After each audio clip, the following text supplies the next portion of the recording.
True freedom is impossible without a mind made free by discipline. Reading philosophy will make you educated. This is because philosophy combines everything that makes up a cultivated mind: precise articulation, sharp reasoning, and a solid knowledge about the fabric of human civilization. Yet, it is difficult to get started. There's a huge pile of books to read. Even worse, these books are loaded with technical terms and impenetrable language. How can we enter this world?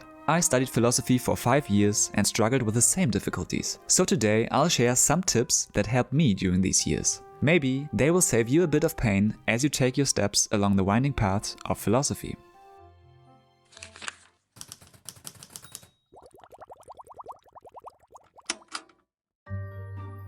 Philosophy encompasses a vast array of topics, ranging from ethics and metaphysics to epistemology and political theory. Therefore, reading philosophy begins with identifying your object of fascination. Take some time to reflect on what aspects of existence, knowledge, or morality intrigue you the most. This does not necessarily mean that you have to think about philosophical reading experiences. Think about your favorite movies or series. Or maybe you also have a favorite novel. Usually, these stories have some kind of underlying philosophical theme. A lot of pop culture stories are about the classic fight between good and evil. If these strike a chord, you might be interested in moral philosophy and ethics. If you feel drawn to science fiction movies, philosophical inquiries into the relation between society and technology might be your cup of tea. Or, if you're interested in stories that question the nature of reality and existence, then you might start metaphysical inquiries into the nature of being, existence, and the universe. If you found a topic that pulls you in, you can start your philosophical investigations. Remember that your object of fascination may evolve over time as you delve deeper into philosophy and encounter new ideas. So stay curious and allow yourself to explore different avenues of thought. Often people think reading the great classics will make them philosophically educated. While this might be true, there are also two problems with this approach. Firstly, these major works are usually hard to read. This is because they are not written for the interested layperson, but for fellow scholars of the respective field. And secondly, because they are old. Classics have stood the test of time and have been regarded from today's perspective as influential. This means that a lot of decades pass between the canonical publication and the reputation of a book. By then, the veil of time has obscured its contents and removed it from the reality of modern life. Therefore, I would recommend starting in the present. This has two advantages. Firstly, contemporary pieces of philosophy are written in current standards of language. This means we have far less barriers in terms of register and vocabulary than if we would study works written by Aristotle. Secondly, modern pieces of philosophy are responses to various threads of the philosophical tradition. This means that these works often have already digested canonical material and you therefore encounter their contents in the form of fresh and modern argument. As you delve into current philosophical debates, you will naturally pick up references to older texts and precursors. In this way, you can read your way upstream until you eventually arrive at the spring of the discussion.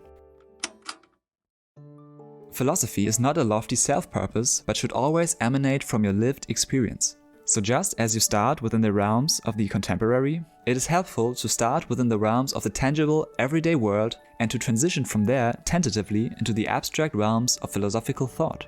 This is because philosophy often deals with abstract concepts and theoretical frameworks that may seem disconnected from our daily experiences at first glance.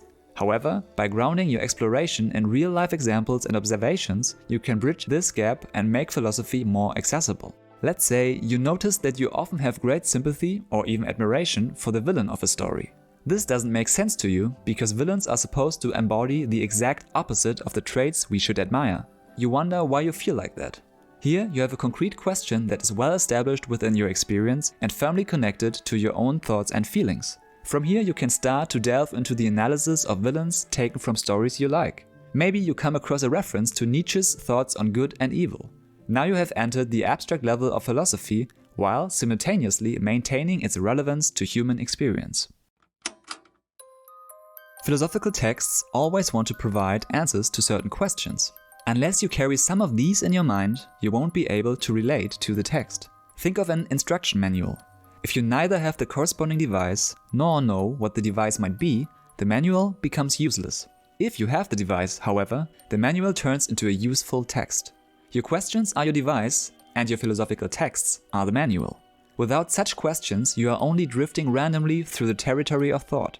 In this state, it is quite hard to establish a relationship with these texts, because without a question in your mind, you cannot receive any feedback from your readings. These questions can be vague at first, but usually they gain precision in the course of reading. The more precise your question is, the more precise your search for answers becomes.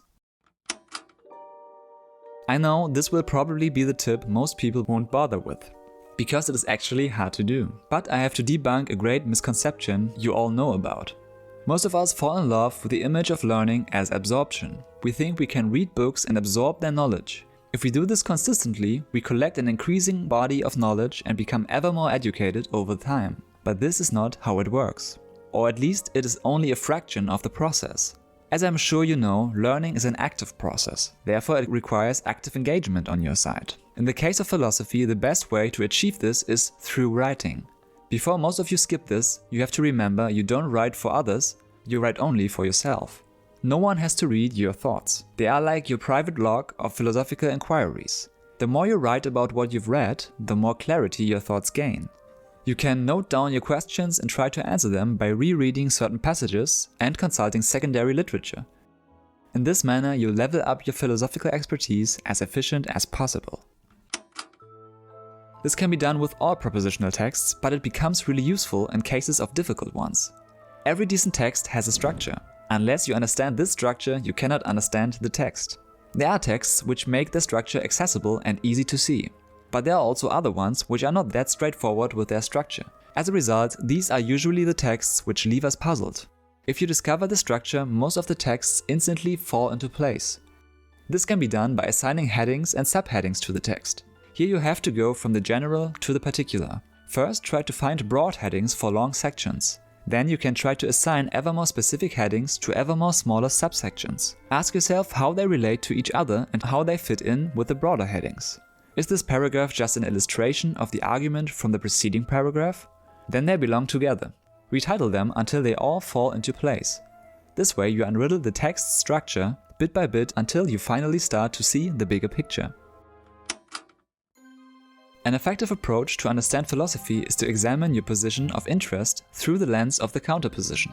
This method encourages critical thinking and fosters a deep understanding of the subtle complexities hidden in the topic. When you encounter a philosophical idea that captures your attention, take the time to explore opposing viewpoints. This doesn't mean immediately dismissing your initial position, but rather engaging with counter-arguments in a constructive manner.